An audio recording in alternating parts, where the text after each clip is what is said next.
वालेकुम। मैं बनारस से परवीज़ कादिर खान ऑल इंडिया मजलिस-ए-इत्तेहादुल मुस्लिमीन का प्रदेश सचिव वाराणसी से बोल रहा हूँ। आज बड़े दुख और अफसोस के साथ कहना पड़ रहा है कि जो कल एक रिटायर होने वाला सिविल जज, जिसको कि कोई अधिकार नहीं था कि मामला हाई कोर्ट के अंदर पेंडिंग पड़ा था ज्ञान वाफी मस्जिद का, इन्होंने पता नहीं किसके कहने पे, किस सरकार के इशारे पर, किसके कहने पर जाते जवाते एक ऐसा फैसला किया कि जो 500 वर्ष पुरानी ज्ञान वाफी मस्जिद को पूरा तत्व विभाग के जरिए सर्वेक्षण करने का आदेश पारित कर दिया, ताकि इनको अधिकार नहीं था किसी बात का। अपने अधिकार से बाहर जाके इन्होंने इस काम को किया।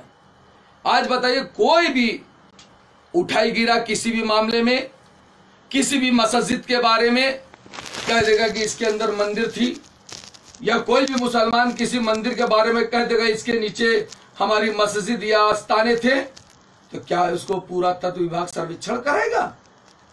जबकि देश आजाद होने के बाद सन 1947 के बाद जो सन 1951 में एक एक्ट बना, जिसको बोलते हैं जमींदारी उन्मूलन एक्ट के तहत एक आसार कदीमा का एक्ट बना कि कोई भी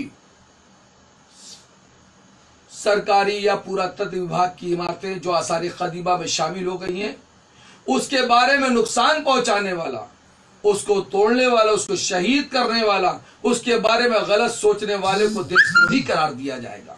तो कोई भी ऐरा गैर आदमी उठ करके एक मामले से रिट दाखिल कर देगा 2 रुपए की दरखास्त पर, एक काल्पनिक बातों के आधार पर, ताकि आज 500 वर्ष से वो ज्ञान वाफी मस्जिद मौजूद है। दुनिया, पूरी दुनिया देख रहे, भारत नहीं, बनारस नहीं, उत्तर प्रदेश, पूरी दुनिया देख रहे को वो मस्जिद की बनी हुई वहां पर बाकायदा उसके अंदर नमाज और इबादतें हो रही आज से आज तक। और आपको नहीं दिखा महाराज जज साहब? किन आंखों से आपने देखा कि कोई भी आया कर दिया कि एक काल्पनिक बातें करके इसके अंदर 500 साल पहले जो है कि मंदिर थी, मंदिर का अस्तित्व थे, अरे वाह, और आप उसको तोड़ने का और पुरातत्व विभाग का खाली करने का इस तरीके से आदेश करेंगे, और मस्जिद को ढांचा करके आपने करार दे दिया। बड़े शर्म की बात है। किसी के कहने उकसाने पे अदालत एक जो है कि एक इंसाफ करने वाले खुदा के बाद अगर किसी को दर्जा दिया गया तो वो अदालत का दर्जा दिया गया। अनिवार्य अदालत इस तरीके की बातों को कर दिया गया कि बगैर सोचे समझे किसी भी तरीके से किसी भी राहगीर ने, किसी उठाई गिरे ने उठा करके एक दरखास्त दे दिया और आप उसके खिलाफ ये आदेश पारित कर दिया। तो मुझे शक है, मैं कहना चाहता हूं इस प्रदेश की या इस हिंदुस्तान की सरकार से, मैं नरेंद्र मोदी और अमित शाह और योगी मुख्यमंत्री से कहना चाहता हूं कि क्या आप इसीलिए लोग रात को आ करके विस्तार जी में मीटिंग कर रहे थे? बड़े बड़े गड्ढे किस आधार पे किए गए? इतने बड़े बड़े टंच पानी के बुआरे मार के टीन से घेर करके पब्लिक का आवागमन बंद करा कर इतने बड़े बड़े सुरंग जैसे आपने कई 100 फीट गहरे गड्ढे किए। क्या वहां जो विस्तार जी में आपने 200-250 मंदिरें तोड़ी, क्या उसका अवशेष उसी में डाल दिया? तो पूरा तत्व विभाग क्या सर्वेक्षण बताएगा? यही ना बताएगा कि हाँ इसके अंदर मंदिर के अवशेष हैं, जो आपने इतने बड़े बड़े टंच करके उसके अंदर जो है कि उसको डाल दिया। क्या किसी ने देखा था?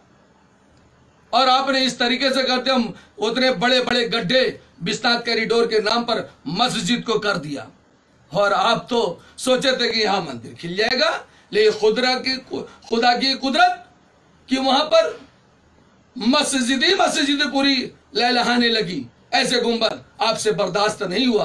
तो आप लोगों ने सोची समझी चाल करके इस तरीके की जो है कि न्यायपालिका को आगे रख करके आपने ऐसा काम करने के लिए बाध्य किया। पता नहीं किसी दबाव में, किस इशारे पर वो जज साहब ने यह आदेश को पारित किया।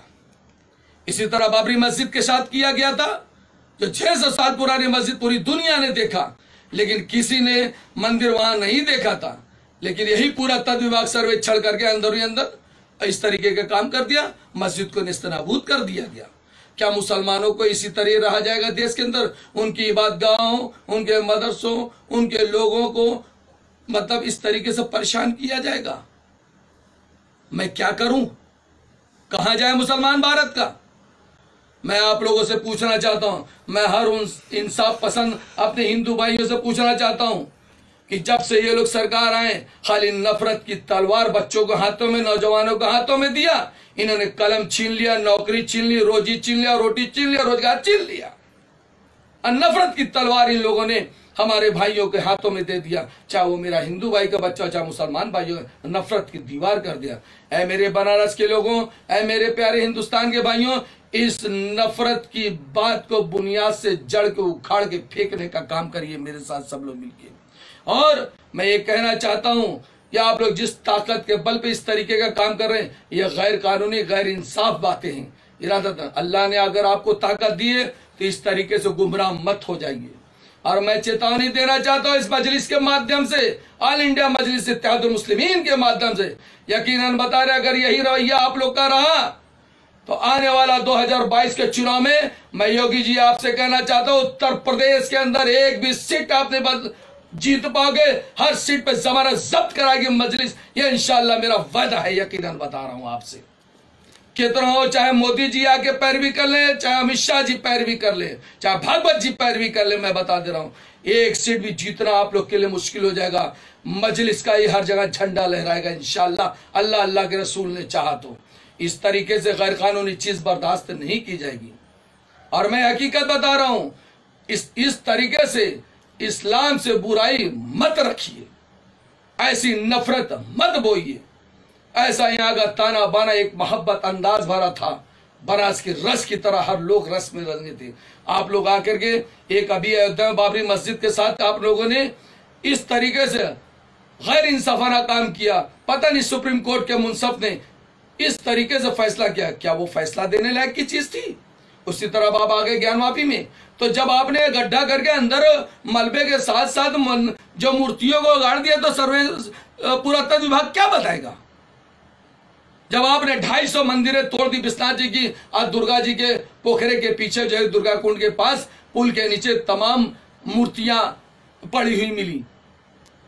आप लोग को मंदिर मस्जिद से मतलब नहीं है, आप लोग सिर्फ अपनी कुर्सी से मतलब है। मेरी कुर्सी किस तरीके से कायम रही, मैं बता देना चाहता हूं कि बनारस के अंदर इस तरीके का माहौल खराब करने की कोशिश न करिए। जो यहाँ ताना बाना भाईचारा बना हुआ है, बना रहने दीजिए। मैं आपसे पुनः निवेदन कर रहा हूं। और रहेगी बात, आप क्या किसी से डराओगे, क्या धमकाओगे, क्या धमकी दोगे? मैं ऐ मोदी जी, अमित शाह, योगी जी, मैं आपको इस्लाम की दावत देता हूं, आ जाओ, अब भी गुनाह बख्श दी जाएगी। अल्लाह अल्लाह के रसूल के बारगाह इलाही में मैं तुमको बता दे रहा हूं, आप लोगों को बता देना चाहता हूं। और ये मत सोचो कि यहाँ का मुसलमान को दहशतगर्द करके इस तरीके से दहशत में लेके मैं कुछ भी मनमानी कर लूंगा। यानी आप लोग रात को किस लिए आते थे? इसीलिए आते थे क्या? ये प्लानिंग करते थे आप लोग आकर के इस तरीके से?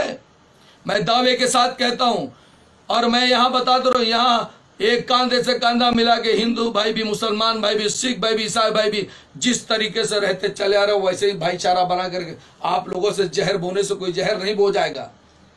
आपने कितने को रोजगार दे दिया, कितने को नौकरी दे दी, कितने को कारोबार दे दिया। अरे मैं पूछना चाहता हूँ, 10 साल से आप दोबारा पीएम हो गए, आप इतने जमाने से जो है कि सीएम बने हो, कितने कल कारखाने उद्योग लगा दिए, कितनी फैक्ट्रियां लगा दिया, कितने कॉलेज खोल दिया आपने? एक भी नहीं खोला। सिर्फ और सिर्फ आपने हाथों में तलवार दे दी नफरत की सबको। ऐसा काम ना करिए, अल्लाह ने ताकत दी, इस तरीके से मत करिए। किसी पे जुल्म जास्ती ना करिए, किसी की इबादत गाह को नुकसान पहुंचाने का इरादा मत करिए। अल्लाह ने ताकत दी है, अगर आपको सत्ता हासिल दी है, इसके गुरूर और नशे में चूर मत होइए।